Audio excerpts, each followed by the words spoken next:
Et bonjour à tous, mon nom est François Letarte. Bienvenue sur ma chaîne JDR D30, une chaîne consacrée aux jeux de rôle sur table avec une vie de rôliste et ça sera la réponse au RPG Week.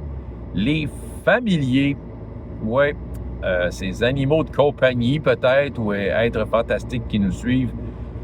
Qu'est-ce que j'en pense? Bon, OK. Je vais commencer par moi en tant que joueur. Je suis pas friand des familiers. J'ai rien contre, mais je sais pas. Je me suis. En fait, ça va venir un peu à ce que je vais dire en tant que meneur de jeu. Si j'ai un familier, j'ai tendance à oublier qu'il existe. Fait que ça, je vais le dire tantôt. Vous allez me voir, je vais redire exactement cette même phrase-là. On a tendance à oublier qu'ils existent.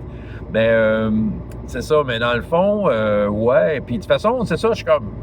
Tu sais, d'avoir un petit minou le fun avec moi, de quoi, là, je sais pas, là, tu sais, non, c'est ça, le plus proche que j'ai eu, OK, c'est sûr, j'ai des personnages qui se sont promenés à cheval, là. Je pense à Brise-Cœur, OK, mais le cheval, c'était juste un accessoire, c'était pas son cheval, c'est ça, c'était un cheval. Je pense à Brise-Cœur qui s'est promené dans la France à cheval, je crois que Sorius s'est promené à cheval, je le sais comme plus, là. Je ne sais comme plus s'il y a une monture ou pas, mais en tout cas. Mais quand même, je dirais le plus proche d'un familier là, qui avait comme, soi-disant, peut-être une personnalité, c'est mon chevalier Irwin que j'ai joué à Pathfinder. D'ailleurs, vous allez en entendre parler pendant le RPGD parce qu'il mentionnait là, le chevalier, pas son cheval, mais il y avait un cheval, évidemment, c'est un chevalier. Bon, c'est ça. Écoute, je pense que je lui ai donné un nom, là, je me souviens pas c'est quoi son nom, OK? Ben oui, le cheval avait un nom. Fait que déjà, c'était un pas de plus pour moi pour devenir un accro des familiers, mais tu sais, on est encore loin d'avoir gagné avec moi, là. Mais là, c'est ça. Le cheval avait un nom. Ben, c'est sûr qu'en étant chevalier, ça vient dans le kit. Tu sais, c'est ça. Fait que si j'arrive sur un champ de bataille dans lequel mon cheval peut être là, bon. Fait que, tu sais, souvent être à cheval. Puis j'avais des feats aussi, il faut dire, là, qui augmentaient mon efficacité à cheval.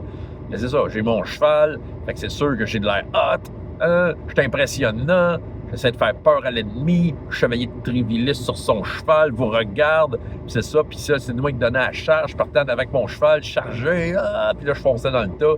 Fait que c'est sûr que, tu sais, j'étais impressionnant. Fait que oui, je me souviens d'un moment fort dans cette campagne-là où est-ce que, tu sais, le Irwin à cheval, mon personnage, ben, c'était comme une inspiration pour les autres, et, tu sais, c'est ça. T'sais, le courage, la détermination, tout ça sur un étalon. C'est ça. Fait que ça, c'est le plus proche que j'ai. Ben, c'est ça, en tant que meneur de jeu, je m'y oppose pas. Ben, il y a un pattern, là. Le pattern, c'est soit que c'est ma façon de mener les parties qui fait en sorte que ça fait ça, ou que je pense que c'est juste une constatation générale de la vie, là. Mais la plupart du temps, les joueurs oublient qu'ils existent. T'sais, ah oui, je veux un petit perroquet. Ouais, mais ils oublient qu'il existe. Il faut le faire jouer, le perroquet. T'sais, il est là, c'est comme un décor, c'est ça. Puis, ben, il y a certaines fois où les joueurs, bon, ils y pensent plus. Je fais juste penser à cette année, mon parascolaire. J'avais un ophidien prêtre qui avait un tricératops comme animal de compagnie. Mais ça le frustrait un peu, parce que ce tricératops, tu sais, c'est une grosse bête, là, c'est ça. Puis souvent, il aurait voulu l'avoir partout, mais là, je disais, tu sais, je regardais la map, mettons, d'une place qu'on allait, parce que j'avais comme une idée à quoi ça ressemblait. Il dit, ben là, c'est une valeur, mais il peut pas y aller. Fait que là, ben là, je peux pas le laisser en arrière. Ouais, ben, OK, mais c'est un choix. Tu restes avec, t'attends, puis tu vis pas d'aventure, ou tu vas à l'aventure, puis tu parques ton tricératops là, puis, tu sais, advienne que pourra, là. Tu vois. Fait que c'est ça. Mais souvent, ce qu'il faisait, c'est qu'en fait, surtout ces moments-là où c'était ambigu à savoir qu'est-ce que je fais avec mon tricératops, ben, ils vivaient dans une communauté d'hommes lézards et d'orques, OK, qu'ils avaient établi, puis ils avaient réussi à établir comme un certain entente avec tous ces peuplades-là. Fait qu'il y avait des amis parmi ça. Fait que dans le fond, il prenait des personnages non-joueurs pour s'occuper de son tricératops. Il prenait le soin de le faire. Son tricératops n'avait pas de nom, mais il était super important. C'est ça. Puis il y avait aussi une espèce de bâton panthère, puis des choses comme ça. Dans une autre de mes games parascolaires, en fait, il y en a un qui a un faucon. Ben, tu sais, c'est quelque chose qui vient, c'est une des capacités d'une de ses voix qui faisait en sorte qu'il a droit à un faucon, puis il peut voir à travers ses yeux. Fait que, tu sais, son faucon, je pense qu'il l'aime bien. C'est un bon outil, en fait. C'est ça. Puis, me semble, ça ne vient pas, mais il me semble que il y a une autre instance, probablement parascolaire. Et là, j'ai un petit blanc de mémoire. Mais ouais, j'avais une druide là, qui aimait beaucoup les animaux. Fait qu'elle, tu sais, bon, je la gâtais. Tu sais, elle les prenait en compte. C'est ça, tu sais, je pense que faut que ça vienne du joueur. Faut que ça vienne du joueur, tout ça. Puis il me semble que c'est elle, à un moment donné, un de ses animaux est mort. Puis elle était en colère là, contre les ennemis. J'avais aussi ma fameuse chevalière elfe qui avait un griffon. Fait que son griffon, ah oui, tu regardes, là, ça me vient les anecdotes, là, mais première année que j'ai faite avec elle, elle était en secondaire 1. Hey, moi, je l'ai eu jusqu'en secondaire 5, cette fille-là. Mais en secondaire 1, la dernière game de toutes, je sais pas trop, elle avait comme un peu planté les graines qu'elle voulait un griffon. Elle avait une autre monture, mais non, moi, je voudrais un griffon, c'est ça. Fait que là, la dernière scène, je pense que j'étais comme... je pense que c'était la dernière game, puis elle était comme tout seul, où il était Yang 2 avec moi. Moi, non, c'est ça, il y avait juste 2 joueurs qui s'étaient pointés. Parce qu'il avait comme pas compris que c'était la dernière fois, les autres. Fait que c'est ça. Puis il y a un des joueurs qui est venu, ben, il a pas fait toute la game, puis je suis resté avec elle 15 minutes, puis ah ouais, puis là, le griffon, je dis, ah, tu sais, puis là, je dis, qu'est-ce que je fais avec toi pendant 15 minutes? Tu sais, je dis, ah, on va faire son affaire de griffon. Fait que le griffon était pris dans un piège, puis c'est ça, ou je sais pas trop, il se faisait attaquer. Je me souviens pas trop, mais ce que je me souviens, c'est qu'elle a libéré le griffon de son problème. C'est devenu son animal de compagnie. Puis ça a remplacé sa monture. Bon, elle, point de vue technique, sur sa feuille, c'est une chevalière, en fait, c'est ça, il y a comme des capacités. Okay, puis elle était rendue à une capacité qu'elle avait une monture fantastique, une monture pas fantastique, mais tu sais, elle pouvait la faire apparaître et disparaître. Ça, j'ai vu ça dans plusieurs joueurs qui ont utilisé cette capacité-là, puis ça fait des scènes très loufoques, là. Ben, c'est correct, c'est du high fantasy après tout, c'est ça. Mais elle, dans le fond, j'ai un peu donné la capacité niveau 5 de son affaire, c'est ça. Point de vue technique, j'ai comme fait un gros cadeau, finalement. Qui m'a donné du fil à retordre parce qu'elle va dire elle était stratégique avec son griffon, son fameux griffon. Elle l'aimait beaucoup. Ben, tu sais, jusqu'à la fin, ça donnait j'ai eu droit à toutes sortes de scènes épiques grâce au griffon. En fait, mon problème avec le griffon, c'était surtout parce que ça vole. Puis, tu sais, les personnages volants, moi, je trouve ça...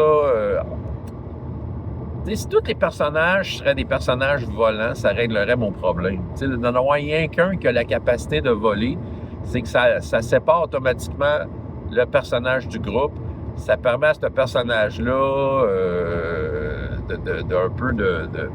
d'amer le pion des autres, si tu veux,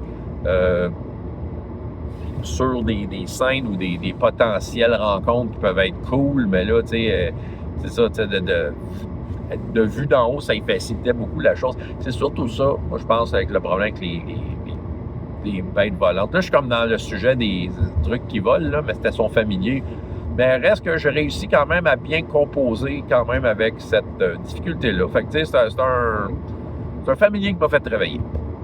Je vais finir ça en disant que les enfants, je regarde, mettons, Hero Kids, mettre des familiers, c'est super winner.